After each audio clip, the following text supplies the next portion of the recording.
10 ತಿಂಗಳ ಮಕ್ಕಳಿಂದ ಹಿಡಿದು ಎಲ್ಲ ವಯಸ್ಸಿನ ಮಕ್ಕಳಿಗೂ ತುಂಬ ಟೇಸ್ಟಿ ಆ್ಯಂಡ್ ಹೆಲ್ತಿ ಆಗಿರುವಂಥ ಒಂದು ಸ್ನ್ಯಾಕ್ಸ್ ರೆಸಿಪಿ ಮಾಡೋದನ್ನು ತಿಳಿಸ್ಕೊಡ್ತಾ ಇದ್ದೀನಿ.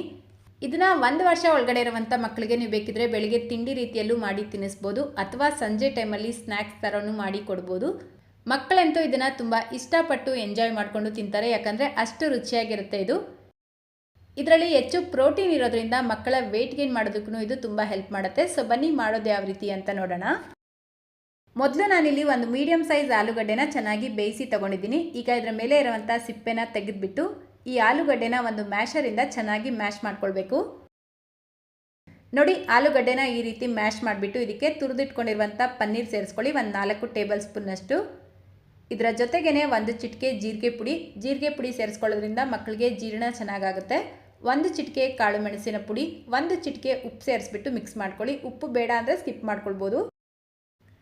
ಕೈಯಲ್ಲೇ ಈ ರೀತಿ ಸ್ವಲ್ಪ ಮ್ಯಾಶ್ ಮಾಡ್ಕೊಳ್ತಾ ಚೆನ್ನಾಗಿ ಮಿಕ್ಸ್ ಮಾಡಿಕೊಂಡು ಚಿಕ್ಕ ಚಿಕ್ಕ ಉಂಡೆಗಳಾಗಿ ಮಾಡಿಬಿಟ್ಟು ಫ್ಲ್ಯಾಟ್ ಮಾಡ್ಕೊಳ್ಳಿ. ಅಂದರೆ ಈ ಕಟ್ಲೆಟ್ ಮಾಡ್ಕೊಳ್ತೀರಲ್ವಾ, ಅದೇ ರೀತಿಯೇ ಮಾಡ್ಕೊಳ್ಬೇಕು. ನೋಡಿ, ಈ ರೀತಿ ಎಲ್ಲ ರೆಡಿ ಮಾಡಿಕೊಂಡು ಗ್ಯಾಸ್ ಸ್ಟವ್ ಮೇಲೆ ಒಂದು ಪ್ಯಾನ್ ಇಟ್ಬಿಟ್ಟು 1 ಟೀ ಸ್ಪೂನ್ ತುಪ್ಪ ಸೇರಿಸ್ಕೊಳ್ಳಿ. ತುಪ್ಪ ಬಿಸಿಯಾಗಿದ್ದ ತಕ್ಷಣ ಈ ರೆಡಿ ಮಾಡ್ಕೊಂಡಿರುವಂಥ ಕಟ್ಲೆಟ್ನ ಸೇರಿಸ್ಬಿಟ್ಟು 2 ಕಡೆ ಇದನ್ನು ಮೀಡಿಯಂ ಫ್ಲೇಮಲ್ಲೇ ರೋಸ್ಟ್ ಮಾಡ್ಕೊಳ್ಬೇಕು. ನೋಡಿ, ಒಂದು ಕಡೆ ಒಂದು 3-4 ನಿಮಿಷ ಚೆನ್ನಾಗಿ ರೋಸ್ಟ್ ಆಗಿದ ನಂತರ ಉಲ್ಟಾ ಮಾಡಿಬಿಟ್ಟು ಇನ್ನೊಂದು ಕಡೆನೂ ರೋಸ್ಟ್ ಮಾಡ್ಕೊಳ್ಳಿ.